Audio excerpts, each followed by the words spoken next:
cooking time again. At ito na naman, magigisa na naman tayo ng garlic.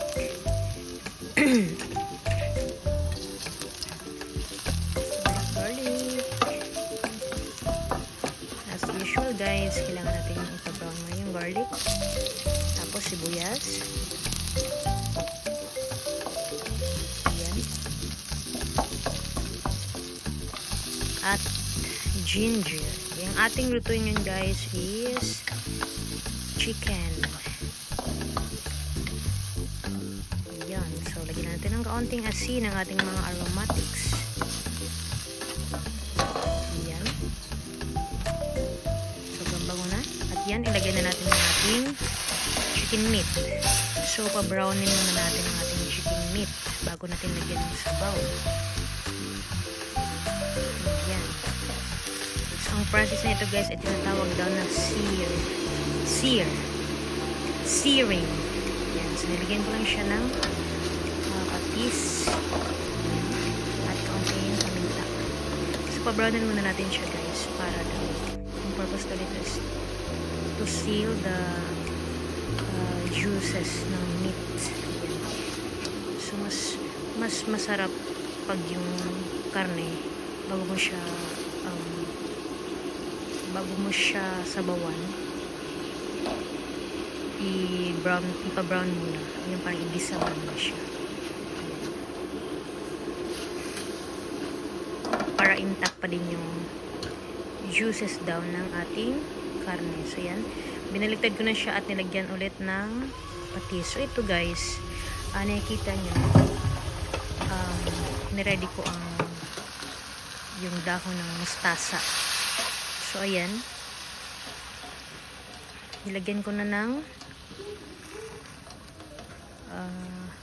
sabaw ang chicken. So ito, pakuluan ko lang siya mga over 20 minutes under medium heat.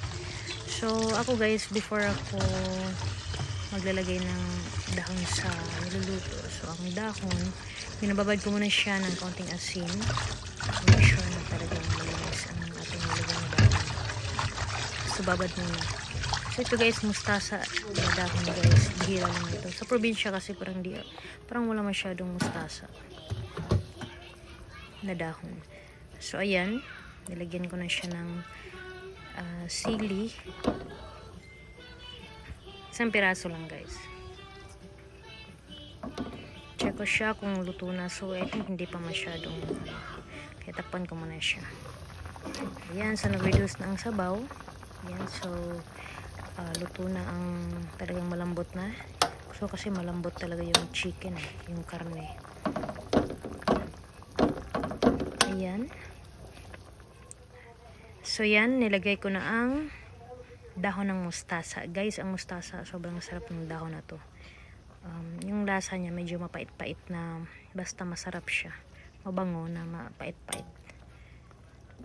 Masarap siya. So masarap siya yung lalo pag crunchy. Yan. So ngayon guys, kasi gusto ko siya medyo maasim. So lagyan ko siya ng kaunting sampalok mix, yung original lang. So kaunti lang talaga. Ayan. So lagyan ko siya after ilagay yung dahon. Yan, kaunti lang. So mga kalahating tablespoon lang nilagay ko. Pampaasim lang ng kaunti. So itong putay na to guys is sinampalukang chicken. So pakuluin ko lang to saglit guys, mga 2 minutes. Kasi luto naman na ang dahon. So yan. Sarap ng sabaw nito guys. Mas masarap talaga guys kung yung gamit sana nating pampaasim is yung talagang totoong, yung sampalok na na prutas, yung bunga. Ayan, suluto na ang ating sinampalokan chicken. Yummy ang Saan? sabaw. Saan kayo punta? Saan ang punta day? Sarap dito guys. Makaubos ka ng maraming Face kanin. mask. For sure. Yan, that's it guys. Kung walang mustasa guys, pwede na kahit anong dahon. Pechay or basta dahon guys. Kain, let's eat.